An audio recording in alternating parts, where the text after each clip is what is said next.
What's up, everybody? Happy Friday, y'all. Welcome back to Wholesale Fridays with my friend Jonah, who's 40. We decided it's 50 million, right? I feel like we talked about this last time, but okay, $50 million wholesale seller. So he sold a couple things on Amazon. So let Well, us know if you guys, product or two. yeah, a product or two, yeah. So let us know if you guys have questions about kind of getting started with Amazon wholesale. Here in a second, Joan is also going to be kind of following up. We were talking about trade shows a lot recently, and he went to a trade show, just kind of talking about like the follow up process and all that good stuff. But yeah, let us know who we got in chat today, and yeah, for sure. How's business going for you, man? How's It's everything trending good so far this year? it's good, yeah. So we're I guess we are seasonal. I don't like to say seasonal, but ours is summer, spring. Like we sell a lot of outdoor products, a lot of supplements, a lot of things like sports and fitness. So just naturally Okay, when yeah, it's warmer outside, like people are buying more, they're using the products more. They're swimming more. Like that's a big niche of mine. So heating up, it's going well. A lot of it now is just like dialing in on our brand partners and trying to grow those relationships more, which is like the cool part about once you actually land the brand. So everyone, we're all focused on landing that brand direct account. And I think it's very clear on like the process of doing so. But then once you have a brand, it's really rewarding to actually be able to help grow them as a company. You do a bundle or a 2-pack and it actually does sell well. So like yeah, those are things that I like to see those sales come through. I'm still in my seller central like every day too, like I like to look at the orders and everything. for sure, yeah. Let's see, a couple questions on Instagram. Ecom, you said, am I switching to wholesale instead of OA? So personally, no, but just going live with Jonah, break down wholesale questions, all that good stuff. For those of you guys that are interested in like kind of adding both in your business. Kevin, you said you restarted OA. What categories can you recommend to dig deep as an OA seller? I mean, for on the number charge, it's going to be anything that has sales, right? So that's often like makeup, clothes, stuff like that, right? Where the same brands are sold on a lot of different websites, and you'll obviously run into different categories and stuff. Like for example, maybe it's just because I haven't spent a ton of time sourcing it, but you're saying you sell a bunch of outdoor supplies. Like the only time I've personally sold a lot of outdoor supplies, like tents and gun cases, stuff like that, is when it's like a clearance deal. So to me, it's like not a super great OA category, but it sounds like for you, it's an awesome wholesale category. Yeah, it's funny. Like once you start looking into categories deeply too, and you're searching brands, you find a bunch of OA opportunities, probably Mm-hmm. randomly, because you're just looking at the brand's website, realize they have coupons going on or whatever it is. I like it because, yeah, I think certain brands and niches, they're just more hip to Amazon than others. Other ones, they're super focused on building their community. If it's an outdoors product, for example, like they're probably not the e-commerce experts, at Right. least in my experience. I started out with the cycling like bike niche. So there's a bunch of brands in the bike niche, right? But not all of them are really focused e-commerce. So if you're going to get into wholesale, I'd say like that's going to be your best bet. Is just like any niche works, but one where you can get in and not have to be talking to someone who's at a higher level of Amazon than you. Like I like to be talking to my brands and explaining Amazon, and some of it's very simple, as much as like this is what brand registry is. If you have a lot of unauthorized sellers or you don't know if that product's legitimate or not, there's something called the transparency program. So we're like, as a brand partner, basically the middleman. And I just like to still buy wholesale because it gives me that relationship of where like, hey, I'm going to pay you for the inventory, and then everything else after that we handle. Yeah, theoretically an easy sell, like if you can get it across nicely. Yeah, if Um, they're doing it at all. yeah. Manuel said, what's a good wholesaler for a beginner Amazon seller besides the famous ones like Frontier Co-op and stuff? So a lot of times you'll hear like the big famous ones mentioned, just in terms of like ungating, and oftentimes like the ones you've heard of are not going to be super profitable, right? Because they've spent their margin on marketing, and that's why you've heard about them, right? But if you go to like the local mom and pop, but yeah, I feel like we've talked about it a lot. But like for that beginner, like, do you still suggest just going local distributors? Is that's the move? Local distributors, and just understand that like just because you're a beginner doesn't mean you can't work with a brand too. So once again, there's a lot of brands who don't have a seller central account at all. So you having one gives you a lot of insights that they have no idea about. So a lot of the times when you're speaking with brands, you have to ask them like if they're doing anything with e-commerce, what that looks like, because if they haven't created the listings, they don't have their own seller central account, that means they're just super unaware. So like you can honestly buy direct from them and be helpful just by saying, hey, these are the ones I'm interested in. I'm going to do FBA. Oh, you have one listing image. Let's try to, add a few more. So like you still can work with brands early on if you stumble across that opportunity. So what I like to say, it's like, even if you're doing arbitrage, if you are selling a brand that looks like, you could probably potentially add value to, so it might not be something that is a Milwaukee or a Dove soap. Like those are just good resale opportunities. They're not good brand or wholesale. Yeah, you can't call up Dove soap as much as some of the things on Instagram make you believe that you can just call up Sony or whatever the examples are. Well, and that's the thing too. It's like I might say something that totally contradicts somebody's like wholesale operation. They're doing hundreds of thousands in Sony and Dove and Colgate because they have a connection and a supplier where it makes sense and they're buying it for lower and selling it for higher. But with our wholesale operation, it's more relationship based. Like I'm focused on working with like 20 to 30 really good suppliers that I can scale with and not have to worry about like if the listing goes down and stuff like that. Yes, I've sold like, random stuff that's super profitable and higher volume, but I wasn't necessarily building a relationship with the brand at all. It was more just like with suppliers. But long-term wise, I like to work with those brands who that, they're only doing 20 to 30K a month on Amazon, but it was in their backyard. They didn't even look at it at all. They did not put in time or attention to it. And we can be that guy who's like exclusive and gets them to 50K a month.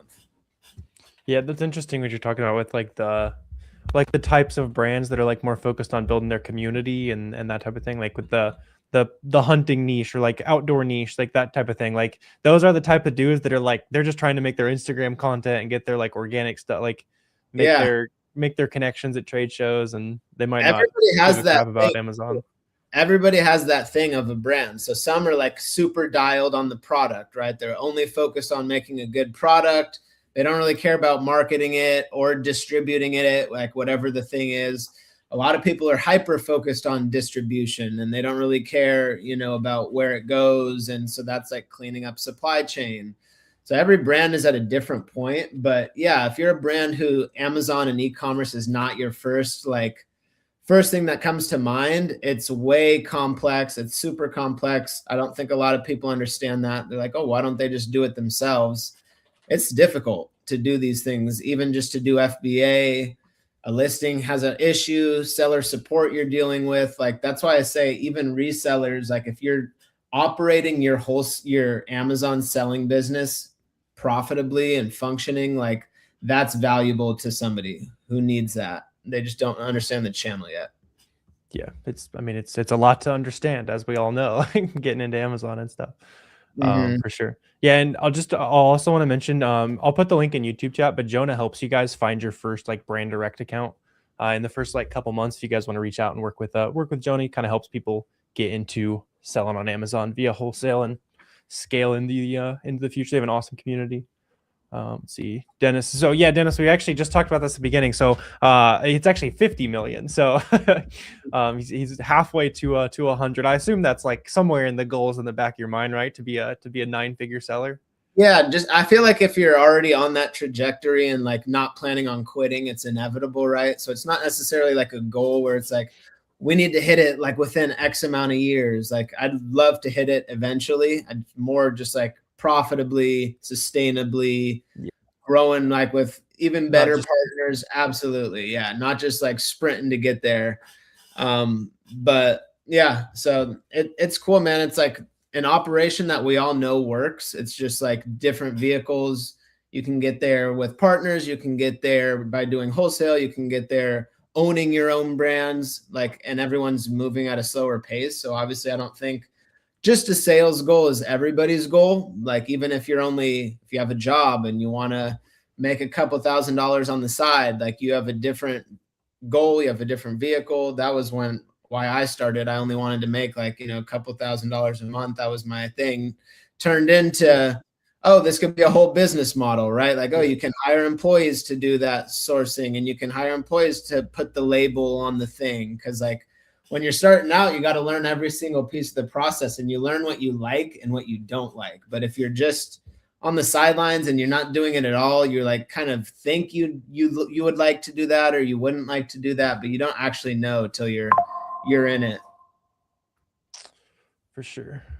Let's see. What's up, Apex? You said where's some good things to sell with like $100. So $100 is not a ton to get started. I did post a video like literally 1 hour ago, specifically for someone who has $100 to get started, like kind of how to stretch that money. So sounds like good timing for you there, man. I haven't watched it, Warner, but like what I would say too, it's like maybe some Facebook marketplace, like build some capital with reselling just anywhere. Yeah.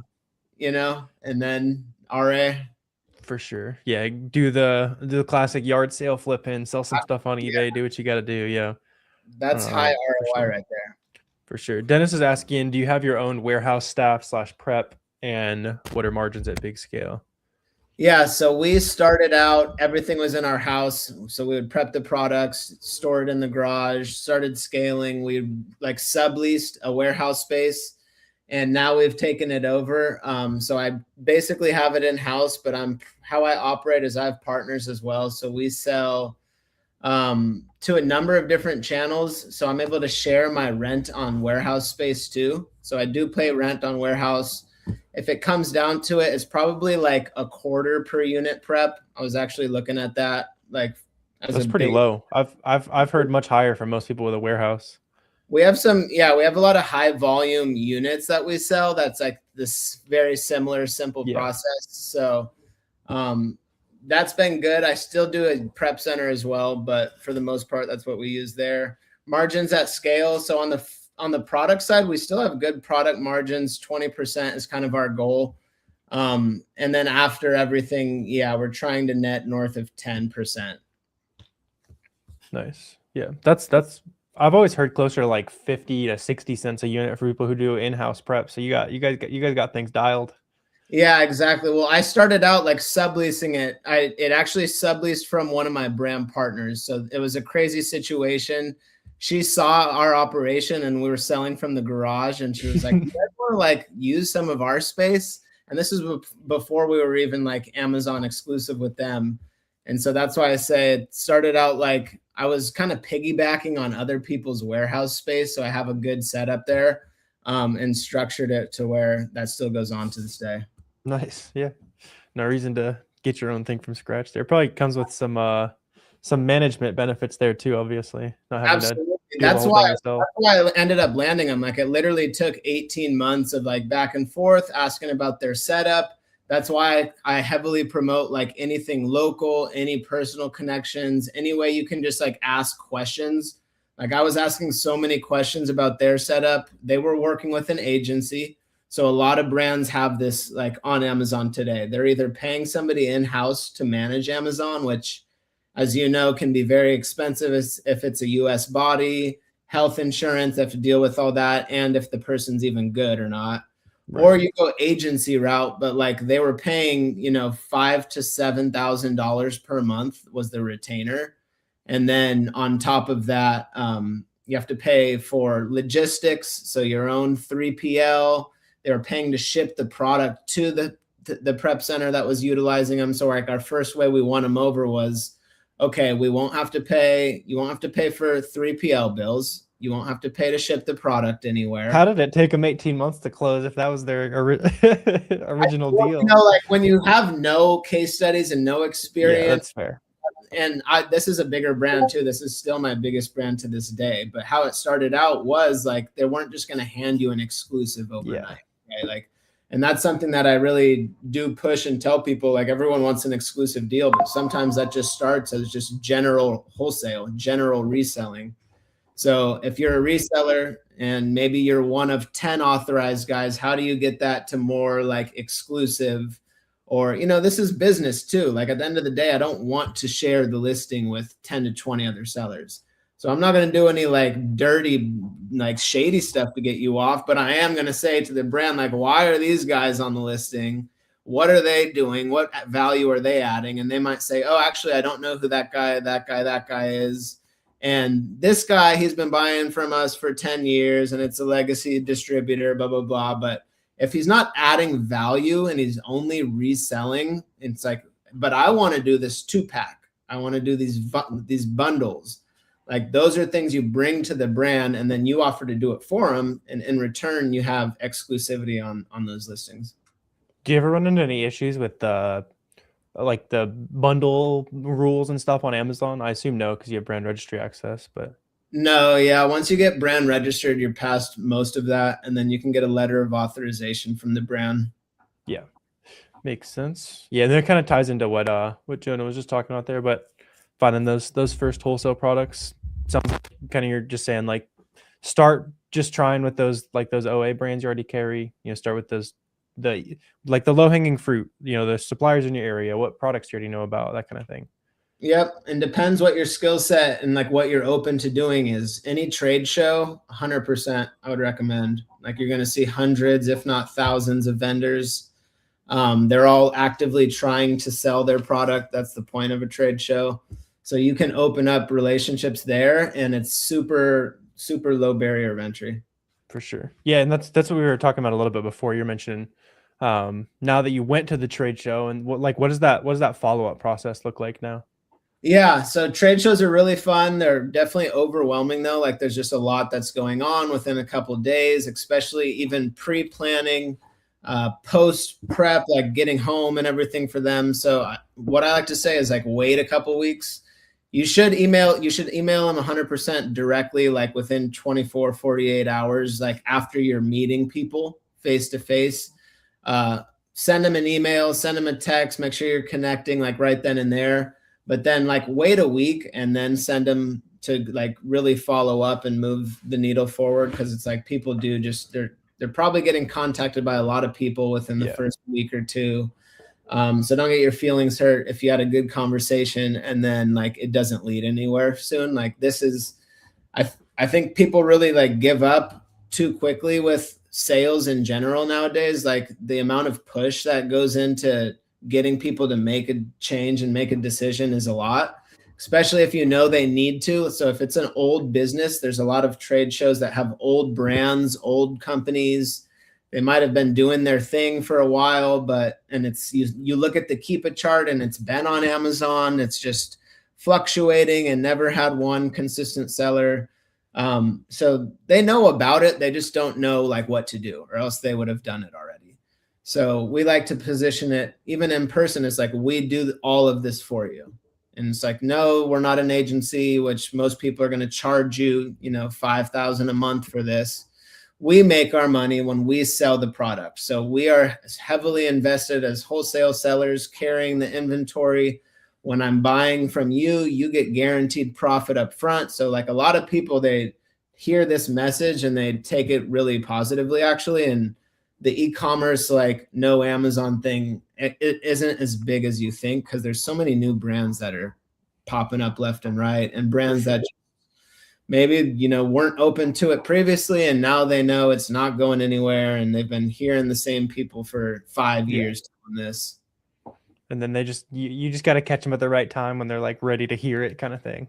Yeah, it's all timing. It's like the brand that I contact and they say no, you could contact them next year and they might be in a different position. But it's like some people, they're like, oh, we already contacted them. Market is red. Like, move on. It's like, well, you only contacted them like 3 times. Yeah, I sent them 2 emails. They said no. All right, I guess we're done. Yeah, called them twice, didn't get through. It's like it just takes a lot more than that. Or if you're not willing to do it, like you have to find other people that will do it for you as well. So that could be having partners who do the sales side where you manage the operation and the financing or however it is. But like what you need to be able to source product and you need to be able to fund and finance the product. Like with any business model on Amazon, those are the 2 things that are make you successful or not. For sure. have you ever had success having someone be like the sales slash outreach side of the business? I assume you're the one doing all the calls. Have you done something like, because I know I tried that. Like I don't want to be Yeah, making, like, so I don't do no, wholesale. I don't want to be on the phone with wholesalers all the time and that kind of thing. So I like brought in one of my friends who's super good at sales. right. That's what he does professionally, but it just didn't click. Like you need that knowledge. Like, have you tried something like that? Yeah, we were just talking about that actually in the community. It's you need the right people first of all, Yeah. especially because like to have somebody good at that, you'd probably need to have some sort of salary too. It can't just be like only commission. Like Oh, for sure. Yeah, yeah. you're not gonna have anybody good that's working for you like on a prove it sort of deal. But like if you could have somebody who's like a low retainer and then give them like 10% of an opening order, for example, and it depends on your company, but like for certain people that's a $20,000 purchase orders. For Right. other businesses, that's a $200,000 PO, you know, and that would be really worthwhile for that sales rep if they had the right leads and set up and pitch and everything like that.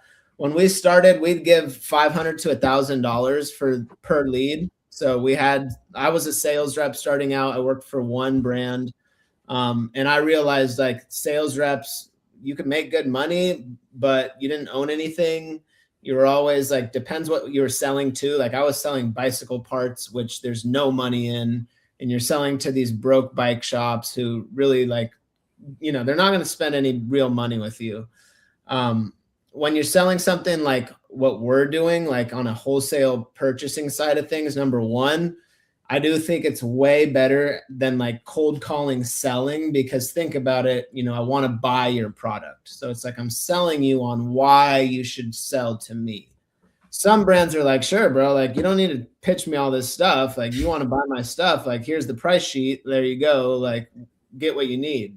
Others, they realize, with Amazon, everyone wants to buy their stuff and be a wholesaler because it sells so well on Amazon. So they become more selective, and you have to sell them on why you should open the account, right? So that's why with wholesale, it doesn't work with a lot of people because they're not ready to get into sales. And if you're not, you need to have a partner that does it for sure. But I do think it has to be a partner who's like equally invested on the profit side rather Yeah. than some commission up front. Like we've done the commission up front. If you can hire somebody on like a cheap hourly to do it too, that's an option. So if you have somebody who's like 15 to 20 an hour and they get a commission based on the conversations they're having and opening, that could be worthwhile, because I don't think you need to hit the phone as much as people think. Sure. You have to build that base early. So it's like you're going to hit the phones a lot early, same with emails and everything. But like if you get the right account, you won't have enough capital to spend with them. So it's like, why keep looking elsewhere? And that's what happened with me. It's like, why keep looking elsewhere? You have your core group of brands, you grow those guys. I want to continue doing outreach because you do get, unfortunate events with wholesale. We don't own the brands. Some move on, some might go with somebody else exclusive. So you always want to have inbound leads, I'd say. But for the most part, there's not as much outreach in this business as people think. It's just like you got to do it at first if you have nothing coming in. For sure. Let's see. Once you're a pro, you'll consider wholesale. Yeah, that's usually like what the general approach, right? You make your first 10, 50, 100K, whatever is like you feel you get yourself to a comfortable point, and then you can start expanding with that. A couple of good questions here as well. Do you use existing capital or you still leverage debt? Still leverage debt 100%. So Yep. not everybody does. Like we had somebody who it is 6-figure months and they have no debt, which I was like honestly trying to encourage some debt, but that's just how I Yeah. am personally. It feels Don't like go, at that point, like they know what they like. yeah, you're already Yeah. exactly. They know what they want. They know what they would buy with more money. Like, why not use Yeah. it? The only time I've really like been in a bad position after taking debt was like when my account got shut down. Didn't really have a test Right. order, was sending stuff off left and right. So I took a big old loan, paid for the stuff that we needed to replenish our inventory. And then it's like, okay, let's go hunt for some more stuff, right? Because you have capital to spend. It's like, let's go deploy it. And we weren't vetting it properly. It was completely different time back then. Now it's just like, it's good to have for when those brands come up, because it is going to cost you every single month, especially if you're growing the brand. You're going to have to reinvest more into capital, into inventory, and everything like that. So yeah, I'm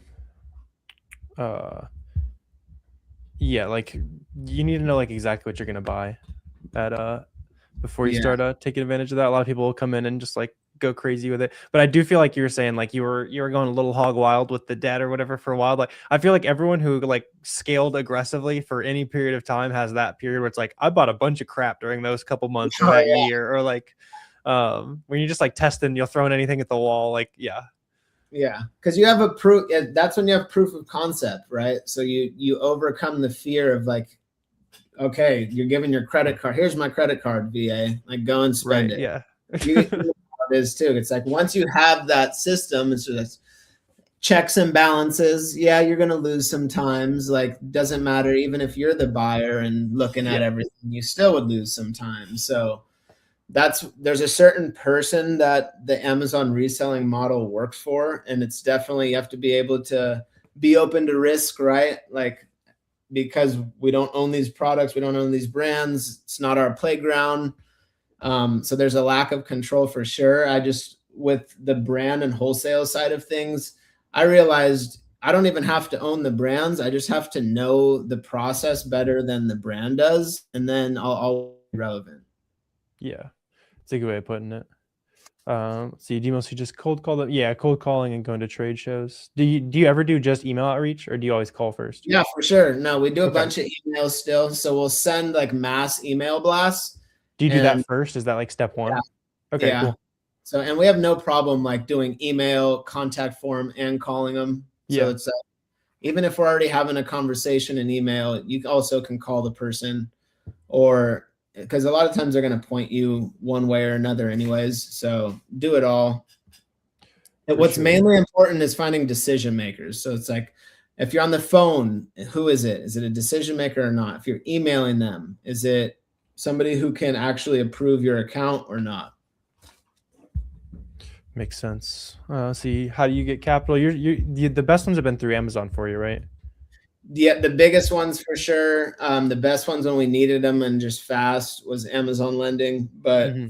family and friend loans too. Nothing big, but like we've taken $50,000 loans from friends, family, give 10 to 12% usually. Like, probably, honestly, I'd probably give Sure. more now, but we were given Yeah. 10 to 12% and then just quarterly paybacks. So if you have somebody has capital and they see what you're doing, and you've done the 0% interest credit cards, that route, and you want to go loans next, like instead of an Amazon lending loan, I would do private money, like somebody who you could convince, obviously, to loan you money. So you're a fan of the rich uncle method then? Absolutely, yeah. Resources if you got them. Yep. Let's see. Do you need to create new listings for wholesale products when you're working with small businesses that require advertising? So that's like one of the ways you're adding value. Yeah, I recommend it personally. So I know you don't have to. A lot of it with wholesale and reselling is we're looking at listings that are already in demand and selling. That's great. But a lot of the times too, there's opportunities where you can create that listing that all the other sellers jump on. And if you create it first, you can actually, it's way easier to fend off the other sellers before they blow up. So if you're looking at a brand and they have listing and it sells really well as a single, I can almost promise you a 2-pack would sell well too. Kind of depends on the niche, but for the most part, like if there's a single unit and you can do a 2-pack, do it. So every brand I think should do it. I think listings on Amazon's like digital real estate too. So when we create listings for brands, they either give us a UPC code or I just provide it myself. So to create a listing on Amazon, you need to be a legitimate product. You need a UPC code. So we buy them. We have like 100 of them, and whenever we need to do a 2-pack or a bundle or whatever, we'll do it for the brand when you're brand registered and able to do so. It's pretty straightforward. That's a nice little value add because those GS1 codes are not cheap. They're surprisingly expensive. Yeah, I hate the process too. I don't really understand it. There's like a yearly subscription, and then you got to Yeah. buy the codes too. It's I'm kind like, of a racket. It's a bit of a racket. that's why I figured, like, all right, we might as well just buy them. Some brands really don't care either, so they have the UPC code for their product, right? But if you're gonna do like a shampoo conditioner bundle, they don't need the actual code for that. Like, you only need a code because it's Amazon. Yeah, But the brand doesn't care if they're gonna make a sale on their website. They're just grabbing one of each anyway. So the UPC code is really not needed, and that's the way for us that we're able to create our listings. for sure. Can you get Amazon lending only if you get offered? Yeah, I don't think you can apply without an offer. Yeah, Um, they're kind of yeah. iffy on it too.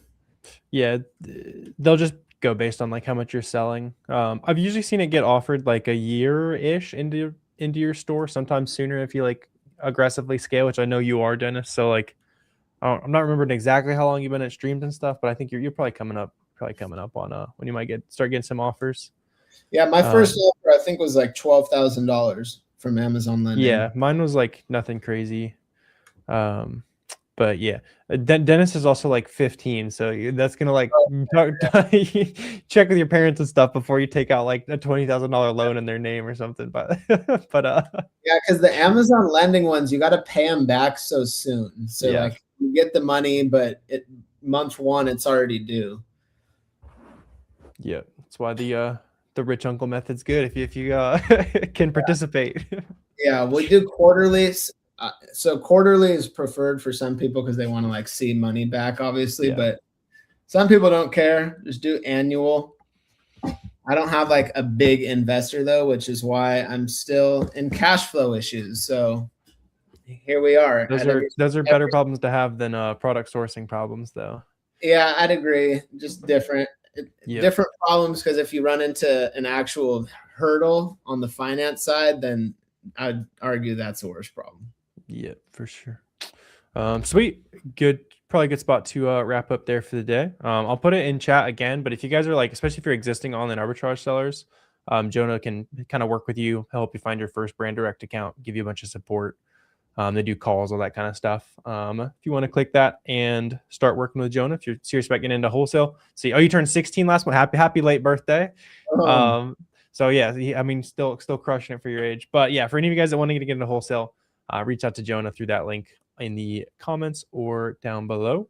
And yeah, really appreciate all you guys tuning in here. We'll be live again next week. And yeah, appreciate you guys. You guys have a good rest of your day. Thank you guys. Good questions. For sure.